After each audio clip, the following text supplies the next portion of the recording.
Assalamualaikum warahmatullahi wabarakatuh. Izinkan saya memperkenalkan diri. Nama saya Siti Fathia Diza Rahman dengan NPM 221506164 dari kelas PSID.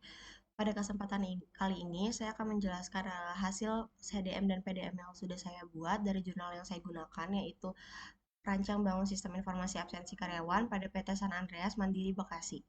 Nah, sebelum ke CDM PDM-nya, saya akan menjelaskan dulu apa itu CDM dan PDM. Jadi CDM itu merupakan perancangan basis data yang berdasarkan pengumpulan data dan analisis yang merupakan tahapan di mana kita melakukan proses identifikasi dan analisa kebutuhan data dan ini disebut dengan pengumpulan data dan analisa. Tipe data dari CDM ini dia bersifat general dan tidak khusus.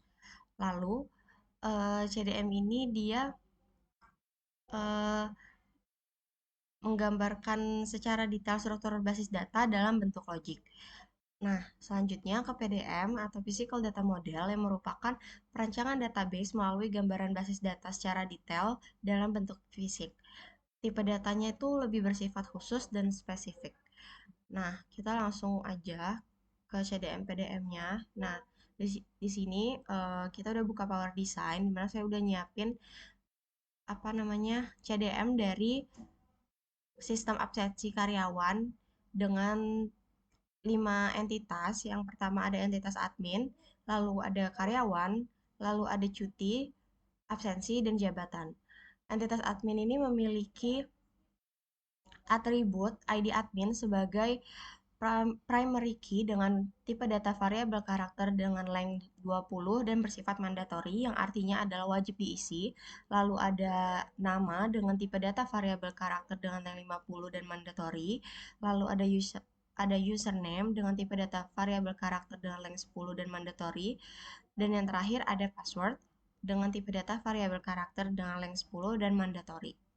Lalu selanjutnya ada entitas karyawan dengan atribut ID karyawan sebagai primary key dengan tipe data variabel karakter dengan length 20 dan mandatory. Lalu ada NIP dengan tipe data variabel karakter dengan length 16 dan mandatory.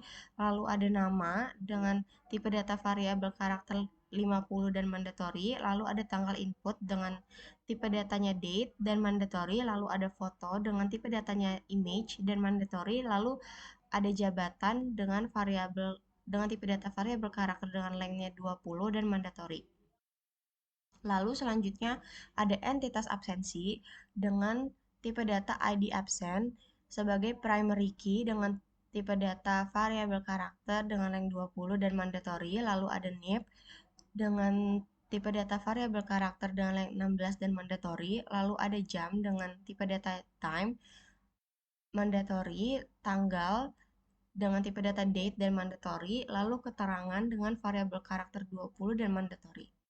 Lalu selanjutnya ada entitas cuti, di mana terdapat atribut ID cuti sebagai primary key dan tipe data variabel karakter dengan length 20 dan bersifat mandatori. Lalu selanjutnya ada nama karyawan dengan tipe data variabel karakter dengan length 50 dan mandatori. Lalu ada tipe cuti variabel karakter 50 mandatori. Lalu ada tanggal mulai dengan tipe data date dan mandatori, tanggal selesai dengan tipe data date mandatori, lalu alasan dengan tipe data variabel karakter dengan lengthnya 100. Lalu selanjutnya ada entitas jabatan di mana terdapat ID jabatan sebagai primary key dengan tipe data variabel karakter dengan lengthnya 20 dan mandatory. Lalu ada nama jabatan dengan tipe data variabel karakter length 20 dan mandatory. Lalu ada tanggal input dengan tipe data date dan mandatory. Nah, setiap entitas ini saling memiliki relasi antar entitas.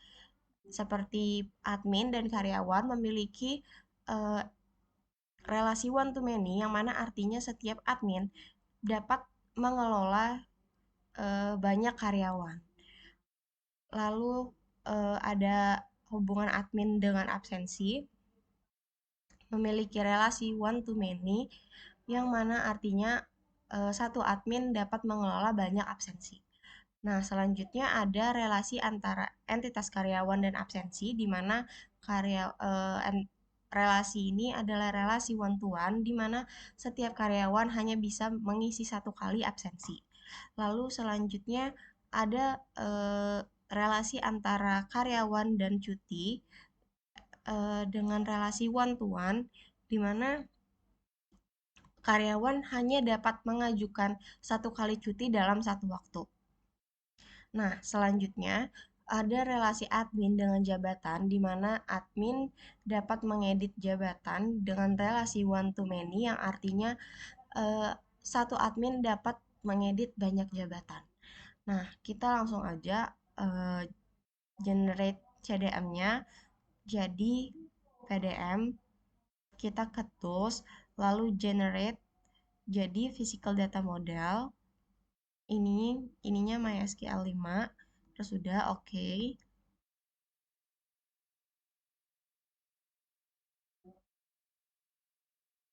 Oke.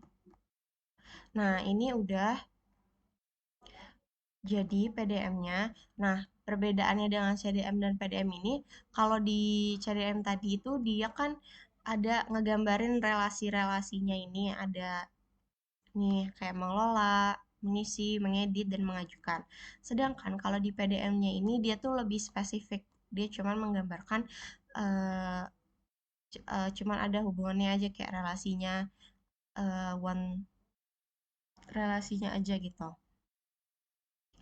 Nah, terus kita tuh bisa mm, ngelihat database-nya dengan cara lihat database, terus generate database.